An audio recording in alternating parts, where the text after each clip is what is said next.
안녕하세요. 범블한 복독바입니다. 구독과 좋아요, 알림 설정, 회원가입 부탁드리겠습니다. 오늘 한국은행이 발표한 소비자 동향조사. 이게 지금 부동산에서 거래량 감소폭과 보조를 맞추면서 전반적인 경제 침체 국면에서의 기저의 심리를 대표한다고 볼 수가 있죠. 계속되는 소비 심리 지수는 주로 저항적인 성격을 많이 띠고 있어서 올라가는 물가 대비 소비 심리는 반대로 돌아놓을 경우가 많다는 얘기죠. 그래서 이번에 9월달 소비자 동향 역시도 심상치가 않습니다. 2개월 연속 이 하락세를 보이고 있다는 건데, 소비자 심리 지수 CCSI가 100으로 전월 대비 0.8포인트 다시 하락하는 모습을 보이고 있죠. 그래프만 봐도 이 사람의 마음이라는 흐름이 궤적에 담겨져서 횡보하는 모습을 보이고 있는데, 확실히 지난 6월과 7월 바짝 끌어올려졌던 궤적이 다시 하강 국면을 맞고 있는 건 어찌나 부동산 시장의 궤적과 일치가 되는지 정말 신기할 정도로 보인다는 얘기입니다. 그래서 한국 시장에선 부동산 시장이 거의 지존의 자리에 있다 해도 과언이 아니죠.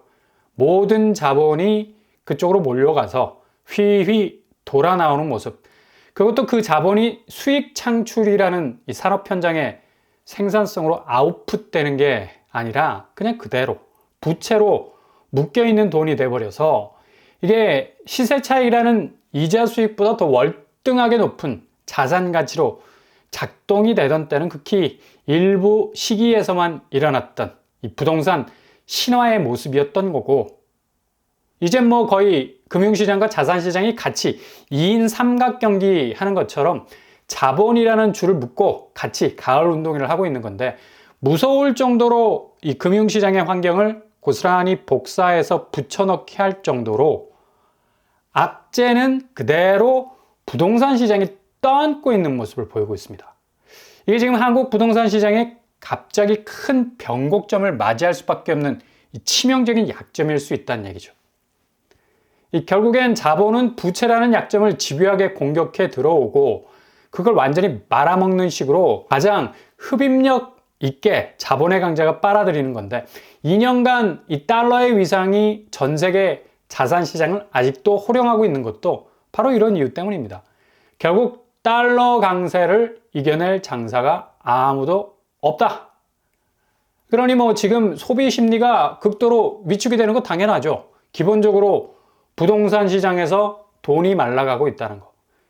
이번에 2달간의 집값 상승 기간에 다주택자들이 뛰어들지 않았던 이유도 수익 면에서 너무 후달리는 상황이 전개가 되니까 아예 손을 털고 팔짱을 끼고 있었던 건데, 그만큼 이전에 이 자산 가치가 도깨비 방망이 같은 이 시세 차익이라는 신화를 만들어내던 한국식 부동산의 차익 구조는 거의 붕괴가 됐다고 보면 되죠. 최상급지나 예외가 있을까? 최상급지도 기본 20억 이상을 투하하지 못하면 이런 차익도 기본적으로 기대 못하게 되는 건데, 결국 돈 놓고 돈 먹기에서 그 돈을 밀어넣는 파이가 엄청나게 커졌기 때문에 다주택자들의 계산기는 더 이상 공격적인 매집 행렬에는 참여할 이유가 없는 거고요. 이런 식으로 수익 면에서의 자금이 말라가자 부동산에 묻혀있던 다주택자들의 돈들이 죄다 조금씩 빠져나가기 시작을 했고요. 그렇게 이동을 한 건데, 더 이상 부동산에 이 돈을 묻어뒀다간 본전도 못 친다는 그런 생각이 지배적이었죠. 이 반대로 무주택자들은 이번에 실수요 동선을 만들어서 공격적으로 매집에 나섰는데, 갑자기 집값이 눈앞에서 뛰기 시작을 하는데 정신을 못 차릴 정도. 이 때문에 집값이 어느 정도 내렸다 생각해서 뛰어든 매집 현장이 아수라장. 결국 끌어와야 할 돈들이 기하급수적으로 늘어나게 되니까 대출 파이가 커질 수밖에. 그래서 한 달에 10조 이상의 대출이 8월 달에 실행이 되기도 한 겁니다. 결국엔 지금 소비자 동향 조사에서 소비 심리가 위축이 될 수밖에 없는 건 고스란히 이 부동산의 가역적인 반응. 그러니까 집값 자체가 다주택자들이 보기에는 너무 유연성이 없어 보이고, 무주택자들이 또 보기에는 너무 완고해 보이는, 둘은 서로 표현은 다르지만 똑같은 접점에 서 있는 겁니다. 뭐니 해도 자금 문제가 가장 이렇게 큰 장벽이 되다 보니까 급속도로 소비 심리가 식을 수밖에. 당연히 가게 살림이 팍팍해질 수밖에 없는 거고요. 가게 재정 상황에 대한 인식이 낮아질 수밖에 없는 구조로 가고 있는 거죠. 그리고 경제 상황에 대한 인식이 낙관적일 수가 있겠습니까? 자기 지갑이 얄팍해지고 있는데 무슨 지표가 눈에 쏟아져 들어올 수 있겠어요? 모두 1포인트, 2포인트씩 하락 추세로 가고 있습니다. 결국 가계 상황과 경제 상황 두 가지 이 소비자 심리의 하락은 앞으로 집값을 이전처럼 다시 끌어올리는 데는 거의 한계에 봉착할 것으로 보인다는 얘기죠. 그만큼 체감되는 느낌이 장난이 아니기 때문이죠. 이거 그냥 뒤로 물러나서 겁이 나서 대출 실행하지 않고 지켜보는 사람들의 심리가 아니란 얘기입니다. 이미 무리하게 대출 땡겨서 진입을 시도하는 사람들이 더욱더 하루하루 원금 이자에 쫓기다 보면 나타나게 되는 초조함이 더 크기 때문인데, 일단 삶의 질이 더 나빠질 수밖에 없는 건 가계 상황이 대출 갚는 문제에 먼저 몰입이 되어 있기 때문에 기본적으로 여유가 없죠. 그리고 그렇게 촉박하게 쫓기듯 움직이기 때문에 본인 소득은 늘 제자리에서 맴도는 것으로 느껴지는 거고, 그러니 가계 상황과 경제 상황에 대한 기저의 심리 요소가 긍정적으로 나오지 않는 거, 당연한 현상이죠. 가계 저축 부분도 당연히 세이브할 수 있는 여력이 바닥이 나버리니까 하락할 수밖에 없는 거고요. 빠져나가는 숨만 쉬면 나가는 돈이 5억을 빌리면 월 원금이자 300이고 10억 빌리면 원금이자 월 600인데 서울 아파트 사기 위해서 이 정도 대출 냈을 거란 말이죠. 그러니 본인이 쓸 수 있는 파이가 이렇게 확 줄어버리니까 물가 상황에 대한 인식이 매일 자고 일어나면 편치가 않아요.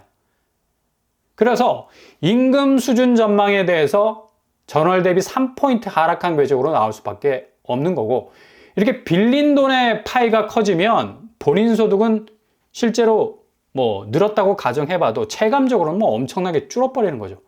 결국엔 기대 인플레 꺾이질 않았어요. 전월 대비 0.1포인트 하락 지표가 나왔지만 실제로 기대 인플레이션 2.8%가 소비자 물가 상승률 2%보다 높게 나왔기 때문에 이건 기대 인플레 자체가 엄청나게 높아진 거라 해석을 할 수가 있다는 얘기입니다. 이런 식으로 지금 소비자 심리 동향 지수가 부동산 심리와 딱 결착이 되어 있다는 것을 고스란히 보여주고 있다는 얘기죠. 결론적으로 모든 기저의 경제 심리 그 하위에는 부동산이 아니면 안 된다라는 강박관념이 자리 잡고 있다는 것을 고스란히 보여주고 있다는 얘기죠. 이 때문에 천문학적인 가계부채가 1800조 이상을 뚫어버리게 된 거고, 결국 정점에 이르는 가계부채는 최종적으로 소비를 억누를 수밖에 없다는 얘기예요. 산이 높으면 골이 깊다라는 말이 딱 여기에 해당되는 키워드. 부채가 높으면 소비의 골은 피골이 상접해질 수밖에 없는 건데, 지금 상황에서 내수 부진의 문제점이 가장 수면 위에 떠오른 한국 경제의 위기, 원티어 아닙니까? 원티어. 이걸 거꾸로 내수가 금리 때문에 엉망이 됐다는 이해를 하는 측면도 있어서, 물론 고금리가 현금 유동성을 겁박할 수밖에 없어서 현금이 잘 흐르질 못했어요. 그래서 소비가 제대로 돌지 못한 그런 측면도 있는데, 결국에 이게 원점으로 갈 수밖에 없는 말이 되는 게, 유동성이 너무 돌고 돌아서 이걸 묶어 놓으려고 금리를 올린 건데, 이제서 금리 때문에 유동성이 묶였다고 말하는 건 꼬리 물기도 아니고, 결국엔 이 내수 부진은 부채 때문입니다. 부채. 개인이 가계나 경제에 대한 인식이 낙관적이지 못하게 급변침한 건 쓸 돈이 없어. 기본적으로 그만큼 갚아야 할 이 몰수당하는 돌들이 많으니까 이걸 어째요.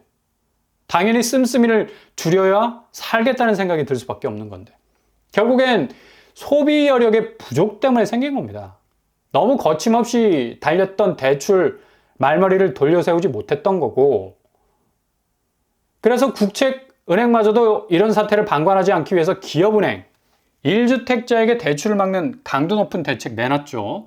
10월 2일부로 1주택자에 대한 대출 규제를 상당히 강화하는 쪽으로 방향을 돌렸습니다. 이번 주담대 개편안을 통해서 주택을 한 채라도 소유한 사람이라면 기업은행은 그 사람에 대해서 대출 창구 열어주지 않을 계획입니다. 물론 실수요자들 1주택 갈아타기 경우에는 예외가 인정이 될 것으로 보이나 이외의 갭2 성격의 대출은 일절 손절을 한다는 방침을 세운 건데 이렇게 국책은행에서조차 대출을 막는다는 건 뭐 상당한 의미가 있는 거죠. 한시적으로 갈 거라 얘기하고 있지만 아마도 대출 강도는 뭐 연말까지 갈수록 날을 세울 가능성이 높을 것으로 예상이 되고요. 그러니 이렇게 심리 기저의 소비 심리가 위축이 되는 건 결국 이렇게 자금줄이 상당히 경색 국면에 있다는 거. 이렇게 나올 수밖에 없는 게 너무 뭐 부동산 쪽으로 돈이 풀리다 보니까 이게 너무 과했지 않습니까? 집값 자극해 부채 폭증에 소비 심리는 너무 압력을 많이 받아서 내수 경제가 뭐 영업하기 위한 문을 열기도 버거운 상태가 되어버린 건데, 그러니 서울, 경기, 인천 부동산 시장 실제 흐르는 거래량은 급속도로 뭐 초토화되는 경향을 보이고 있는데 서울은 8월이 5,800건 정도. 아직 카운트할 시일은 뭐 5일에서 6일 정도 남았는데 거의 뭐 6,000건 그 언저리에서 스톱 가능성 높고요. 9월은 941건. 인천 역시도 그닥 치고 올라오는 느낌이 없죠. 경기도 역시도 마찬가지.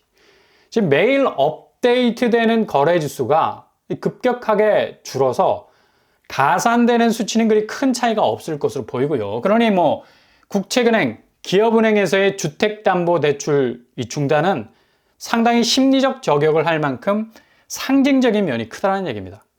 앞으로 거래량은 뭐 더욱 위축될 가능성 많겠네요. 게다가 오늘 뭐 한은이 발표한 소비자 동향 지수 역시도 기저에서 움직이는 심리가 낙관적이질 못하고요. 결국 집값은 지금 호가세가 마지막 방어선을 펴고 저항을 하고 있는 상황인데 내부적으로 하락 거래가 엄청나게 쏟아지고 있는 상황입니다. 얼마 못 갑니다.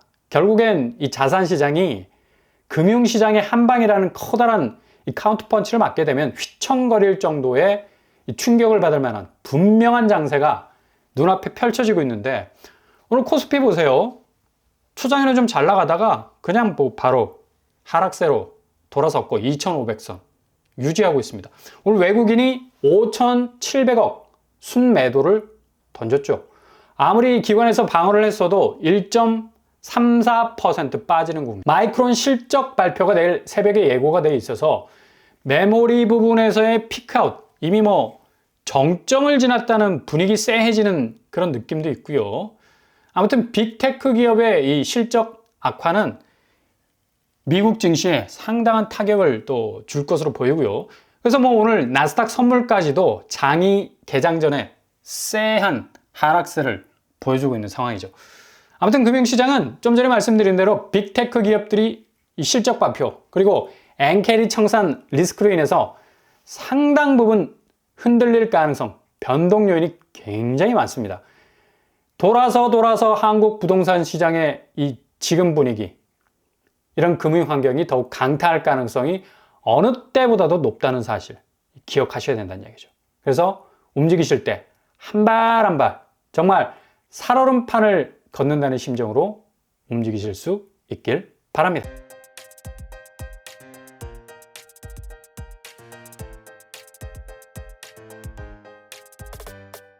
오늘의 부동산 캐리커처, 기업은행의 10월 2일 행보는 아주 충격적 면이 많죠. 앞으로 한 일주일 정도 남았네요. 대출이 중단이 된다는 것. 이것만큼 시장을 동요하게 하는 것도 없겠고요. 한은이 발표한 소비 심리가 흔들리는 것도 자금 문제라는 것이 결론인데 결국엔 마이크론, 미국의 빅테크 기업의 실적 여부에 따라서 다시 한번 금융시장이 요동을 치면 한국 자산시장 부동산은 다시 한번 또다시 타격을 받게 되는 이 계속되는 리스크의 연속이 이어질 것으로 보입니다. 오늘도 응원합니다. 항상 여러분의 길이 꽃길만 되실 수 있길 바랍니다. 이상 뻔뻔한 복덕방을 마치겠습니다. 구독과 좋아요 부탁드립니다. 감사합니다.